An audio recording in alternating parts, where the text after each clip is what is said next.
दिल्ली के पूर्व सीएम अरविंद केजरीवाल के शीश महल के राज अब खुलने वाले हैं। सीएम पद छोड़ने के बाद केजरीवाल चाहते थे कि नई सीएम आतिशी जल्द से जल्द शीश महल में चले जाए ताकि महल के राज महल में ही कैद हो जाएं।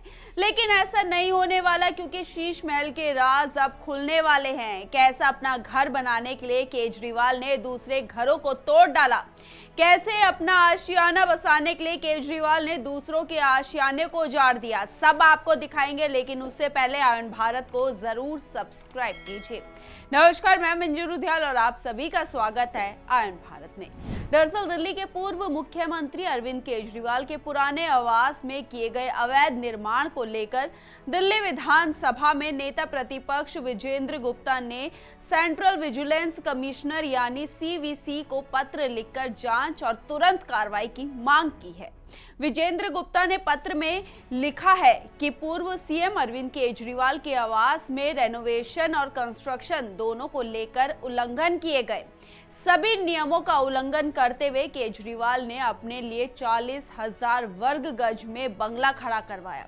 निर्माण में ग्राउंड कवरेज और फ्लोर एरिया रेशियो की तय सीमाओं का भी ख्याल नहीं रखा गया और न ही सक्षम अधिकारी से लेआउट प्लान को मंजूरी दी गई थी। अब आप खुद सोच सकते हैं कि अरविंद केजरीवाल सरकारी घर छोड़ने के बाद क्यों ये चाहते थे कि जल्द से जल्द आतिशी वहां पर रहने लगे ताकि शीश महल के राज लोगों के सामने ना आ सके। लेकिन ऐसा नहीं हुआ क्योंकि पहले पीडब्ल्यूडी ने आतिशी के जाते ही आतिशी को घर से बाहर निकाला और उसे सील कर दिया।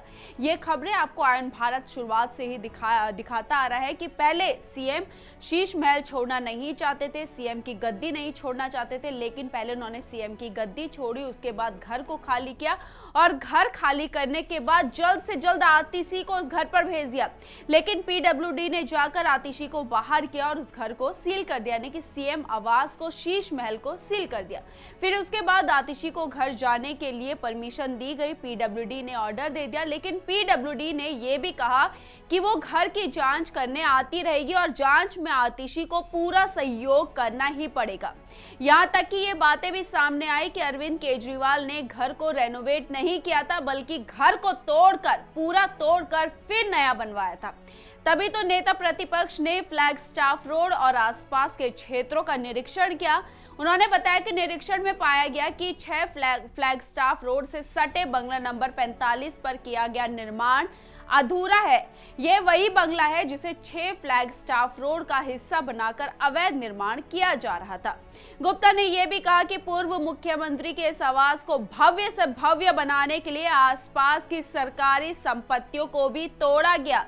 जब से शीश महल की जांच शुरू हुई है तब से दावे किए जा रहे हैं कि आसपास जितनी भी सरकारी संपत्ति थी अरविंद केजरीवाल ने उन्हें तुड़वा कर अपना घर बनवाया, यानी कि सरकारी आवास को रेनोवेट किया जाता है लेकिन उन्होंने रेनोवेट ना करके पूरा घर गिरवाया और फिर से दोबारा घर बनवाया, जिसके अंतर्गत राजपुर रोड के फ्लैट नंबर 45 और 47 में बने टाइप वी के 8 फ्लैट को तोड़कर सीएम आवास का हिस्सा बनाया गया, जिसमें कुछ वरिष्ठ प्रशासनिक अधिकारी और जज रहते थे। फ्लैग स्टाफ रोड के 2 और बंगला 8A और 8B को भी तोड़कर पूर्व सीएम के आवास में मिला दिया गया। गुप्ता ने कहा कि अपने आप को आम आदमी बताने वाले केजरीवाल देखते ही देखते खास आदमी बन गए। इस आलीशान बंगले के लिए आरंभिक स्तर पर केवल रेनोवेशन और अल्ट्रेशन की अनुमति ली गई थी। यहाँ पेड़ों को काटने के एवज में 90,700 पेड़ भी नहीं लगाए गए। सीएम आतिशी ने भी चुपके से केजरीवाल से बंगले की चाबी लेकर अवैध तरीके से अपना सामान शिफ्ट कर दिया था। विपक्ष की शिकायत पर लोक निर्माण विभाग ने इसे सील करवाया। गुप्ता ने कहा कि अब जब पीडब्ल्यूडी ने उन्हें विधिवत रूप से 6 फ्लैग स्टाफ रोड आवंटित कर दिया है तो उन्होंने अभी तक इसे स्वीकार नहीं किया है, यानी कि पहले आतिशी जब सीएम बन जाती है तो वो तुरंत ही जल्दबाजी में शीश महल में चली जाती है। जब पीडब्ल्यूडी कार्रवाई करता है, पीडब्ल्यूडी साफ कहता है कि कानूनी तौर तरीकों से किसी को भी सरकारी आवास दिया जाता है, खासकर मुख्यमंत्री को। पीडब्ल्यूडी की तरफ से वो ऑर्डर नहीं दिया गया था, बावजूद इसके आतिशी शीश महल में चली गई। उसके बाद शीश महल से आतिशी को बाहर निकाला गया और सामान भी बाहर निकाला गया और उसके बाद दोबारा से ऑर्डर पीडब्ल्यूडी ने दिया। उसके बाद आतिशी उस घर में गई, लेकिन अब आतिशी उस घर को स्वीकार करने से मना कर रही है। इस पर आप खुद समझ सकते हैं कि कैसे शुरुआत से ही शीश महल के राज को छुपाने के लिए आम आदमी पार्टी ड्रामा कर रही है। इस पर आपकी क्या राय है? अपनी राय हमारे कमेंट बॉक्स में जरूर लिखिएगा और इस वीडियो को ज्यादा से ज्यादा शेयर कीजिए। धन्यवाद।